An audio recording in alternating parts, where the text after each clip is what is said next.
Welcome to Sports Beat. From Little League to high school and from college to the pros, Sports Beat covers it all. And here's your host, Justin Cabe. And good morning, everyone, and welcome to Sports Beat this morning, where in the first half of the program, we're going to be talking a little baseball with head coach Bart Upchurch. And then the second half of the program, we're going to be talking a little softball with head coach Hector Lamone. But first, let's get a word from our sponsors, and we will be back with Bart Upchurch. Football and brisket, bluebonnets in springtime. In Texas, some things are better together.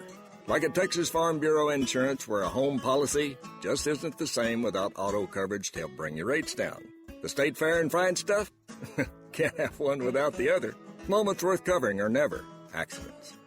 Call us today at 806-637-2504 or stop by our Brownfield location at 521 West Main. Discounts may vary by situation. Move it.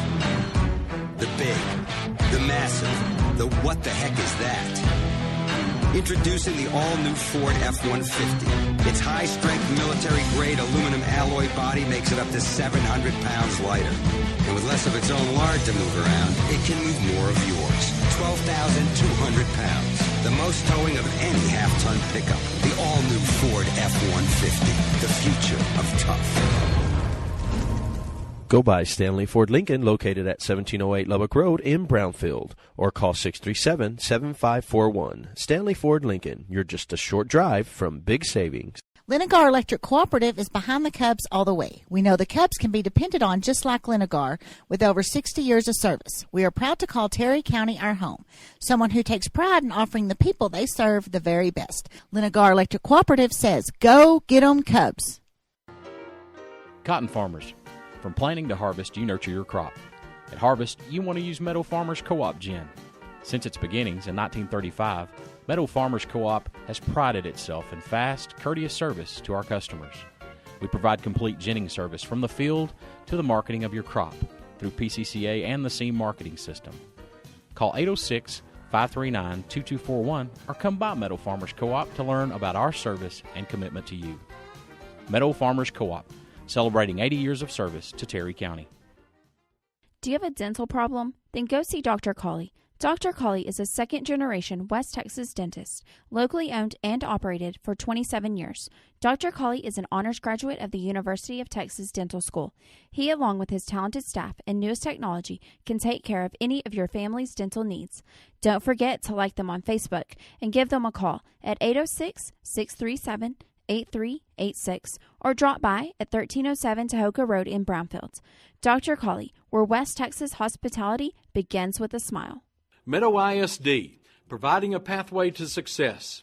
We are once again a Texas Education Agency recognized school district, and our accomplishments over the past 2009-2010 school year include success in sports, academics, UIL, one-act play, and more. At Meadow, we are challenging our students to be the best both in and out of the classroom. Visit our website at meadowisd.net. Good morning, everyone, and welcome to Sports Beat this morning, where I am being joined by Coach Upchurch. Coach Upchurch, how are you? Doing well, thank you. That's good. Well, let's talk a little bit about baseball. How's it going? It's going well right now. We are 2-3. We won our opening game against Slayton. Played in a tournament last weekend, and learned some lessons, some valuable lessons. Played some very quality teams. And, doing things that are going to help us down the road. And then this weekend we are in the Level Land tournament where we're going to play 5 games in 3 days, so we're going to get even more experience. Well, that's always good to get that experience in for these guys. I know you got somewhat of a young group, don't you? Not as young as some people think. We're young in certain spots, but we're learning how to compete and get to where we need to be for that district race. Well, we look ahead to district. Who do you think is going to be the toughest matchup in district? Pick one. Just pick one. Just kind of from watching around and talking to people, Level Land, of course, is going to be solid. Estacado is going to be solid. Denver City is going to be solid. La Mesa and Seminole both are going to be solid. So it's going to be one of those we have to show up every night and play. Well, you talk about showing up every night and playing. Speak to the boys and kind of something that y'all have talked about, maybe a philosophy or y'all's goals for the season. Well, in fact, we just had this meeting day before yesterday, and they all straight up said we want to win the district title, which is something that, kind of makes me proud of them and wants them to understand where we're headed with the program, and and they bought in, and we've had a very good week of practice so far. That's always good. I know I talked to you, and you said that, y'all really came together against a close loss against Shallow Water here back in the Shallow Water tournament. Speak to that and speak to the boys just learning to play together as a team. Well, and, a lot of that was, we got down by 3 runs, I think, and fought and clawed our way back into a 5-4 ball game. And, we're developing pitching early. We're throwing a lot of different guys. I think last weekend we threw 8 or 9 different pitchers in those 4 games, which is really good. We made some mistakes, but they were hustle mistakes, and they're lessons that we could teach by, teachable lessons. So, and that's what we've talked about. And the whole idea, and especially in tournaments right now, is just to go out and compete and get better every day. You speak about pitching and throwing all those different pitchers. Pitch count, something that you're going to have. Makes my head hurt. Well, I know I was in the dugout, and the first thing I did when I walked in the dugout of that Slayton game is I heard you. Now, what's the pitch count? So talk about this pitch count rule and how it's going to affect not only how it's going to affect you as a coach, but these players, and how it's going to affect things all the way around. Well, what the rule is. Well, the rule is if you throw less than 30 pitches, you don't have to take a day rest. And then it goes by increments from there: a day's rest, 2 days rest, and your max amount is 110 pitches, and what is it, 85 to 110 pitches, and you have to be off for 4 days from pitching. You're still playing games, but you just can't pitch.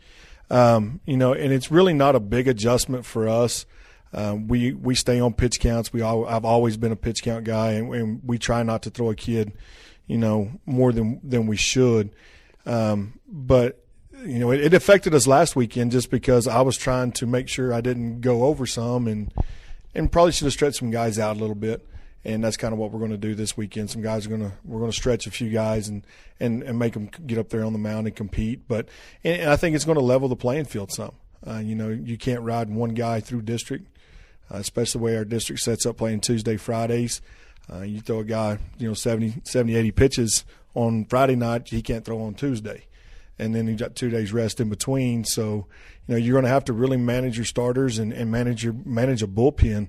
And we're blessed right now. Like I said, we have 10 arms that can go at any time, and learning a lot of lessons in these tournaments with it. Who's probably your biggest arm on the team?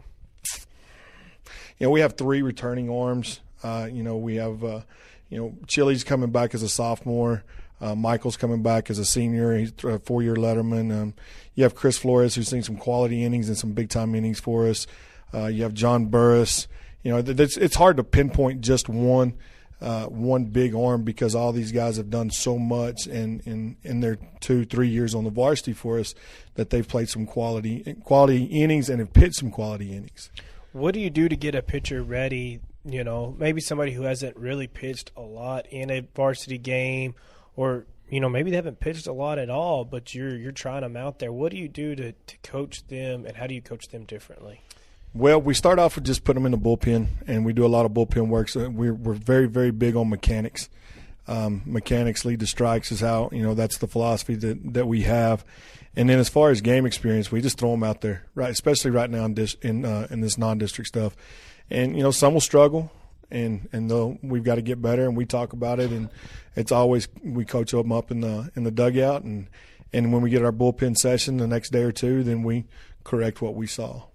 And I know sometimes it's hard going into non-district games and losing a game because, it gets the morale down and stuff like that. But yet sometimes it's good to get some of these younger players some more time in a game in these non-district games. That way when you need them late in a district game, they're ready to go. Oh, most definitely. There's no substitute for experience.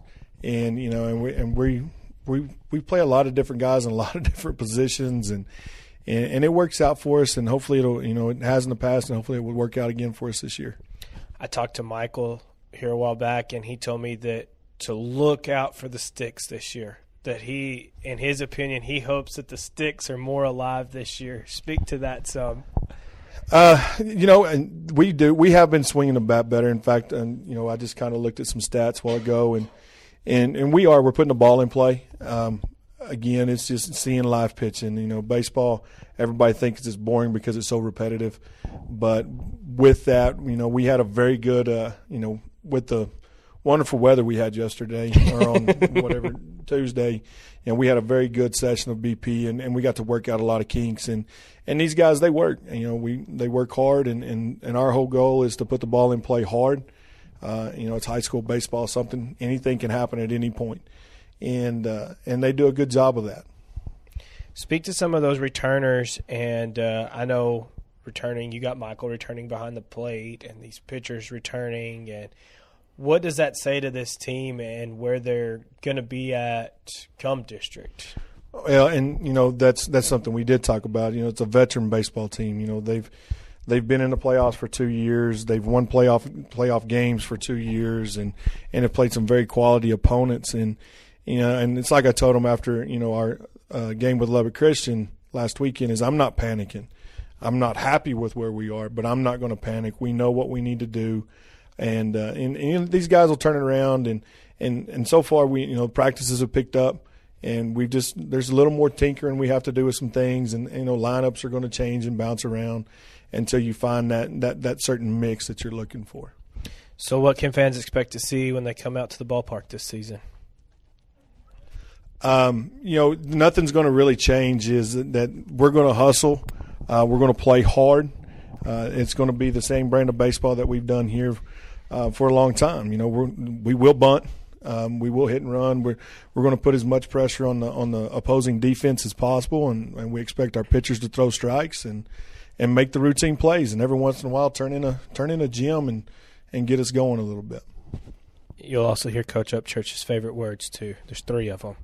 Work, battle, compete. Yes, I was very disappointed in him. That game against Slayton I went to, I didn't hear it once, and I was like, dang, what is wrong with Uppy tonight? Well, if you're listening, it was coming out of the dugout. It wasn't coming out of my mouth. The kids know it, and they know exactly when to say it. Well, Coach Upchurch, we appreciate you joining us this morning for Sports Beat. Stay tuned. I will have Coach Lamone coming up after the break, talking a little softball. Coach, we wish you nothing but the best of luck going forward, and we look forward to covering some games. Thank you. Appreciate it. That was head baseball coach Bart Upchurch joining us for the first half of Sports Beat this morning. Stick around because in the second half we got softball coach Hector Lamone joining us. But first, a word from our sponsors. Since 2008, All Star Peanuts has worked hard to meet the needs of peanut producers and livestock owners with chemicals, seed supplies, and supplies for your livestock needs. Owned and operated by your Terry County farmers, All Star Peanuts handles peanuts from the field to the warehouse. They're commissioned by Golden Peanuts and are a proud supporter of your Terry County livestock exhibitors. Give manager J.R. Cutt a call at 806-637-1866. All Star Peanuts, your place for quality service. Maypay Farms is proud to support the Wellman Union Wildcats and Lady Cats. From athletics to academics, success can be found everywhere, and we commend students on their character and commitment. We believe that the community of Wellman was built on hard work and dedication, and are happy to see that the tradition of excellence is more evident than ever in our outstanding students who set the bar high and achieve greatness. From all of us at Maypay Farms, have a great year, Wildcats. We're behind you all the way. Woo! Big Mac, Mac Jr., Grand Mac 2. That's 3 Mac sizes made just for you. So no matter where you might be at, there's a Big Mac for that. Big Mac for that. Lunchtime already. Today's extraordinary. Got rid of all that spam. Clear the paper jam. Big Mac for that. Juicy, cheesy, iconic Big Mac burger. Now in 3 sizes. Only at McDonald's for a limited time. Man, I'm loving it. At participating McDonald's. Ba-da-ba-ba-ba. Excellence, achievement, dedication. These are all qualities that describe the students at Wellman Union. That's why Southwest Cotton Growers is proud to cheer on the Wildcats and Lady Cats in all they do. As the largest cotton gin in Terry County, we know what it takes to accomplish your goals, and it all starts with working hard and supporting others. Call manager Kenny Underwood at 806-637-4665 to see how Southwest Cotton Growers can help you this ginning season. We love our customers and our Wildcats and look forward to being a part of your success this season. Texas Ag Plus at 1670 U.S. Highway 62 385 wants your irrigation repair business. Jake Unger offers you a full line of irrigation parts as well as pump sales, ditching, PVC pipe, and just about anything else related to irrigation on your farm. Locally owned and operated, Texas Ag Plus is here to serve the producer. From start to finish, we want to be the one you think of first when it comes to servicing your irrigation needs. Call Texas Ag Plus at 637-4590. Hi, this is Aaron Waldrop, Superintendent at Wellman Union ISD, home of 265 fighting Wildcats and growing. At Wellman Union, we're proud of our consistently high academic standards and we strive daily to provide a safe, family-style atmosphere. We're proud to offer free dual-credit courses for our high school students with the opportunity to graduate with up to 60 hours, completely debt-free. We're also excited to introduce our new facility and continue our goal of providing a fun, memorable experience for all students. Visit our website or like us on Facebook to stay up to date on the latest Wildcat news. Wellman Union ISD, building on success for today and the future. Welcome back to Sports Beat, everyone, where I'm now being joined by softball coach Hector Lamone. Coach Lamone, how are you? I'm doing fine, thank you. Well, let's talk a little bit about softball. How's the season going so far? Well, you know, the good thing is that we're getting to play a lot of ball games at this time, and we really need that at this point. We've played 14 ball games, and we've gotten to work quite a bit. A lot of the system is not quite in yet. It hadn't been, you know, we've got some things that we're really pushing hard right now, trying to get in before district, but these tournaments are really that we're in right now are really allowing us to get a lot of work in.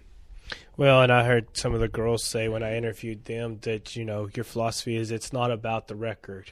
And I like that philosophy. Speak to that a little bit. No doubt. You know, I've had teams that have had great records going into district, and then we didn't pan out very well in district. So, you know, and then I've had teams with where the records are not so good going in, but, you know, just seem to kind of everything seems to fit together at that point, and we just kind of take off. So it just depends where you're at. You know, I always tell the girls the Roman Empire wasn't built in one day, you know, so it takes time, especially with a new coach coming in and a new group of girls, basically, because I think we graduated 5 or 6 starters last year that were seniors, and then 2 of the starters that were leftovers or holdovers decided not to play. So basically we're starting with a new group of girls. Well, speak to that a little bit. You're changing and coming to Brownfield and coaching here. How has that transition been so far? Well, first of all, going from baseball to softball is a bit of a change. But, you know, if you think about the 2 games, they're played on diamonds, and basically a lot of the things are the same. I think about 90%, you know, is the same ball game. There are some little quirks that we have to work with here and there. We do have a pitching coach that's accustomed to softball, the game, and you know, we've got the pieces where they need to be. We just need to get these young girls going and headed in the right direction with a new program. Basically, you know, when I basically transitioned the same program over from baseball into softball, you know, adding and deleting a few items, but it seems to be going well. We just have so many different things. We have so many options and so many packages that it's easy for the girls to forget sometimes. Mm-hmm. And we get into situations where they forget, you know, and that's where we're at. We're making a lot of mistakes. One of the things that I do tell the girls is that the outcome of this ball game is not going to determine much at this point. Just make sure that we get signs. You call timeout when you need to, and we're communicating and we're on the same page. And that's the best thing about a pre-district schedule, too, is sitting there and learning, working through some growing pains and stuff like that. Because for the girls that did play in the past, you know, they're trying to get accustomed to you. You're trying to get accustomed to coaching softball versus baseball. So that's where pre-district helps. No, it really does. we've been allowed to play 14 games, and in those 14 games, I think we've sucked every second out of each game and delayed the game a little enough to understand each other and get things across. But they are so important, and we've got 6 more ball games coming up this weekend in Amarillo, so that's going to give us 20 ball games, and then maybe 2 individual games before district. So we're going to have, around 25 ball games before we roll into district. Who looks to be your toughest competition in district? I don't know.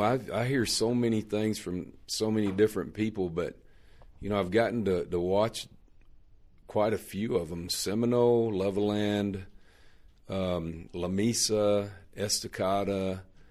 Who am I leaving out? Denver City. They all have established programs and coaches that have been, they've either been in great programs or they hold a great program at the moment. So, God, just a whole lot of respect for those 5 teams. And then us moving up in classification doesn't help us any, but we're going to have to learn to play at that level with those guys. I know that they're all coached by remarkable people that have been in the game. So I've got my work cut out for me, and so do our girls. Now, I know something new to baseball this year has been the pitch count rule. Softball doesn't have a pitch count rule, do they? No, they don't. But I've learned that you still have to take care of them a bit. You can't just neglect that point. They get a little sore. You can overuse them.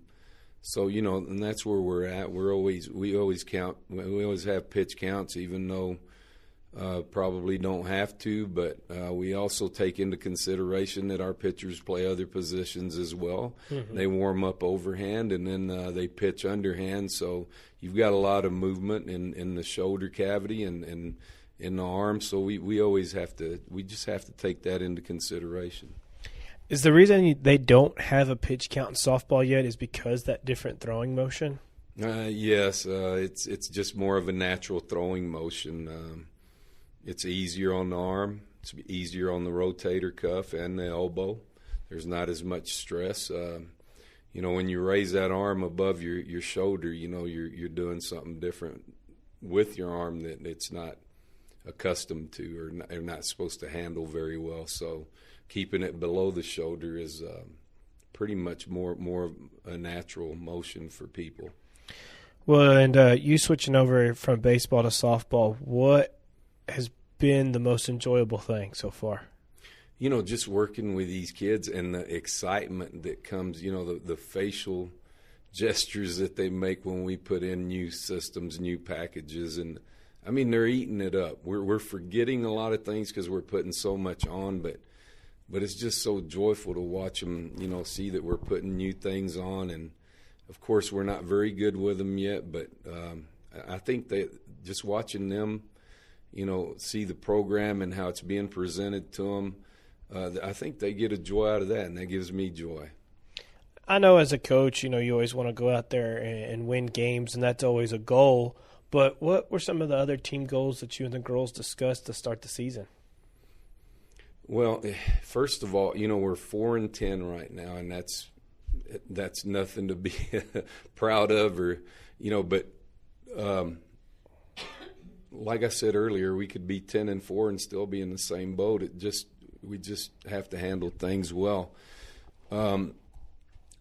A lot of the things that we talked about were the main thing is a transition.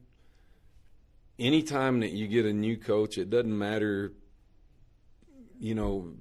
what the situation is, and the other coach left, or just anytime you have that transition and you get a new coach in, there's a lot of questions.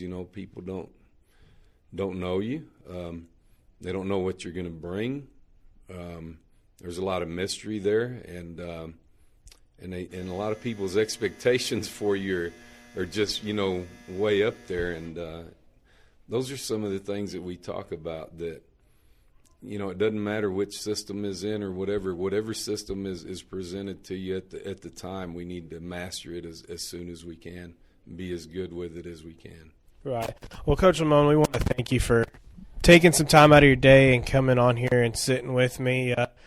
Before we we go, I always like to ask the kids this question, so I'm going to ask you too. You want to give a shout out to anybody before you go off air? As far as what? Give it special thanks to anybody or anything? I just want to thank the district for giving me this opportunity, Coach Welps and administration. Just, I'm having a good time, and we're doing a lot of things here. The record doesn't indicate that we're having a good year yet, but I still think that good things are still to come, and just basically to the district, thank you for having me.